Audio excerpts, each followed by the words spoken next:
கனிமொழி வந்து ஒரு மீட்டிங் நடத்திருக்காங்க. அவங்க பேர் பலகையில வந்து தமிழும் இந்தியும் மட்டும் தான் இருக்கு. இங்கிலீஷை காணோம்.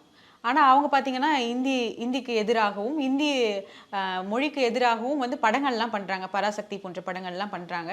பட் பார்த்தீங்கன்னா, ஏன் வந்து இந்த மாரி ஒரு காட்சிய வந்து காட்டுறாங்க பொதுவெளியில?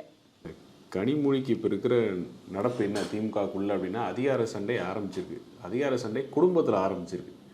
2, 3 மாநாடு உதயநிதியை முன்னிறுத்தி ஸ்டாலின் போய் மகனை பார்த்து பெருமை பேசுகிறதும், இளைஞரின் அடையாளமேங்கிறது, இளைஞருக்கு வந்து நிறைய வாய்ப்பு கொடுங்கன்னு அவர் என்கிட்ட கேட்டார், நான் அதை ஒத்துக்கிறேன். உதயநிதி சிறப்பாக செயல்படுறான்னு சொல்லி அப்பா மகனை பாராட்டுறதும், மகன் அப்பாவை பாராட்டுறதும், குடும்பத்தை பாராட்டிக்கிறதும் நிறைய இருக்கும்போது, கனிமொழிக்கு அவர்களுடைய இருப்புங்கிறது இப்போ கேள்விக்குறியாகிட்டு வருது. வெள்ளும் தமிழ் பெண்கள்லாம் நல்லா தானே சார் அதுக்காக தான் அது வந்தது. அதான் இப்போ சொல்ல வந்தேன். இப்போ 2, 3 மாநாடு உதயநிதி முன்னிறுத்தி நடத்தினேன். தன்னுடைய இருப்பு, அரசியல் இருப்பு அப்படிங்கிறத காமிக்கணும் அப்படிங்கிறதுக்காக முதல்ல கனிமொழி 2026 சட்டமன்ற தேர்தலில் வரக்கூடாதுன்னே திட்டமிட்டு வேணுமே 2026 நாடாளுமன்றத்தில் அவங்களுக்கு ஒரு தொகுதியை கொடுத்து ஜெயிக்க வச்சு சந்தோஷப்படும் சொல்லி அறிவாலயத்தில் ஒரு ரூம் கொடுத்து உட்காந்து வச்சாங்க. ஆல்ரெடி இது ப்ரீ பிளான்டு, எல்லாம் பிளான்டு தான்.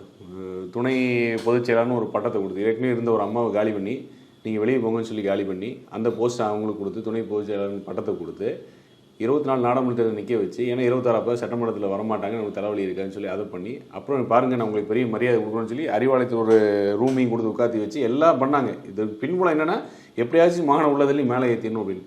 ஆனால் 2, 3 ரேலி இவங்களுக்கு முக்கியத்துவம் இல்லை அப்படின்னு வரும்பொழுது தன்னோட இருப்பை காட்டிக் கொள்வதற்காகவும் தன்னுடைய இடத்தை பிடிப்பதற்காகவும் கனிமொழி ஆரம்பிச்சிருக்கவளவு தான் அந்த மாநில மாநாடு.